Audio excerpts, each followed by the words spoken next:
La question que j'aimerais me poser aujourd'hui, c'est de savoir si la mondialisation aggrave l'isolement des individus. Alors, c'est une question qui me paraît d'actualité parce qu'aujourd'hui, la mondialisation est accusée de tous les maux. Et il y a un discours récurrent qui, justement, l'accuse de beaucoup de choses, dont notamment le fait de créer, et non pas seulement d'aggraver, l'isolement des individus. Alors, qu'est-ce que c'est l'isolement? En fait, ce terme peut s'entendre de plusieurs manières. Il y a éventuellement trois acceptions possibles. La première, c'est l'étymologie du terme. Isolement, ça vient d'une île, être comme une île, soi-même. Ou bien l'autre acception possible, par exemple, c'est celle que Robert Castel nous propose, qui est un sociologue, Robert Castel, et il nous dit bah, c'est une désaffiliation, c'est une perte du sens des relations que nous avons avec autrui. Et puis, il y a la définition qu'Hannah Arendt propose dans son livre sur le totalitarisme, où elle distingue en fait trois notions. La solitude, qui est le fait d'être seul, l'isolement, qui est le fait de se sentir seul, mais même quand on est en présence des autres, et la désolation, qui est le sentiment de ne rien pouvoir faire sur la société dans laquelle on est. Et pour Arendt, comme elle l'indique dans La condition de l'homme moderne, et je crois que c'est quelque chose de très présent dans son œuvre, elle soutient que la modernité aggraverait cet isolement parce qu'elle est dominée par le travail et par le fait que la sphère privée a envahi la sphère publique. Alors, comme la sphère publique est un espace dans lequel eh bien, des rencontres se font, et quelque part, justement, ces rencontres ne peuvent plus se faire et l'isolement s'aggrave. Alors, ce que je voudrais dire ici, je voudrais soutenir une thèse qui est importante, parce que comme je l'ai dit aujourd'hui, finalement, le propos d'Arendt est repris par beaucoup de personnes, il est assez majoritaire. Je crois, de soutenir qu'on ne peut pas accuser la mondialisation d'être à l'origine de l'isolement. D'abord parce qu'il n'y a pas un isolement, il y a plusieurs causes d'isolement. Et ensuite parce que il n'y a pas une mondialisation. La mondialisation de Jeff Bezos n'est pas la même que celle des altermondialistes. Ou bien de ceux qui voudraient, je dirais, une forme de paix dans le monde et une humanité universelle, des droits de l'homme au niveau international.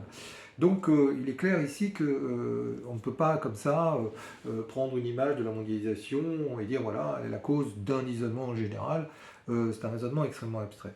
Il est certain, par contre, indéniablement, que ce qui s'est produit, notamment ce que les économistes appellent la deuxième mondialisation, c'est-à-dire ce qui s'est produit dans les années 80, notamment aussi avec le développement d'Internet, il est indéniable qu'il crée des effets délétères chez certaines personnes, mais dans l'ensemble, je dirais que ce n'est pas lui qui crée l'isolement, et certains, au contraire, utilisent très bien ces outils pour, au contraire, créer plus de liens.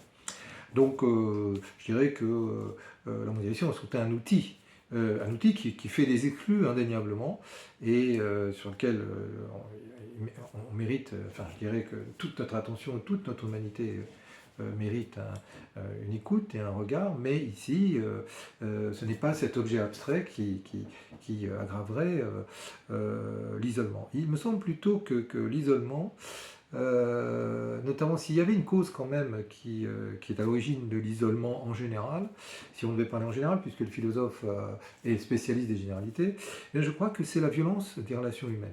Alors, est-ce que cette violence s'est aggravée ou pas? Ça, c'est un sujet en soi, un autre sujet que je ne traiterai pas ici.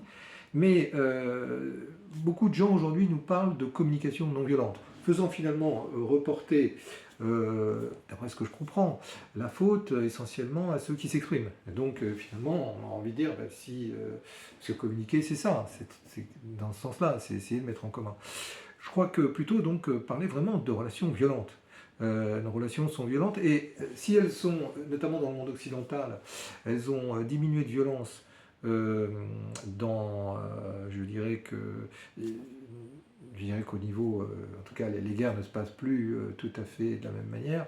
Je dirais qu'elles sont beaucoup plus meurtrières, d'abord, lorsqu'elles ont lieu. On l'a vu avec justement les deux dernières guerres mondiales, et puis les guerres actuelles. nos outils de mort sont beaucoup plus terribles. Et puis d'autre part, je dirais surtout, au quotidien, la violence, la violence dans la relation s'est développée, ou en tout cas est présente et très forte, et évidemment elle crée l'isolement, parce que évidemment lorsqu'on a subi une forte, des violences psychiques, beaucoup, eh bien la tendance justement c'est au repli. Et ici beaucoup d'entre nous nous sentons beaucoup victimes de ça. Et alors justement la question évidemment c'est est-ce que, encore une fois, cette violence s'est aggravée, ou alors est-ce que c'est notre sensibilité à cette violence psychique qui a augmenté. Là aussi, c'est un débat en soi. Quoi qu'il en soit, qu'est-ce qui est à l'œuvre? Et qu'est-ce que la philosophie, qu'est-ce que les philosophes, en quoi peuvent-ils nous aider pour repenser cette violence de nos relations? Je crois que notamment, il y a un auteur remarquable qui est Aristote, qui a notamment écrit un livre qui s'appelle L'éthique à Nicomaque, dans lequel il consacre un chapitre justement à la question de la solitude, à travers la question de l'amitié. Jean L'Auxerrois d'ailleurs a fait une très belle traduction de ce texte. Justement, Aristote nous dit que quelque part, eh bien, l'amitié justement, la philia en grec, est impossible à ceux qui sont de mauvaise foi. Et qu'est-ce que c'est la mauvaise foi? La mauvaise foi, c'est finalement une discordance intérieure. C'est-à-dire finalement, à l'intérieur de soi, de ne pas savoir ce qu'est le bien et le mal. Et évidemment, quand on ne sait pas déjà ce qu'est le bien et le mal, déjà, on a du mal à faire le bien à l'autre, puisque précisément on ne sait pas trop ce que c'est, et surtout on ne sait pas non plus s'apporter ce bien à soi-même.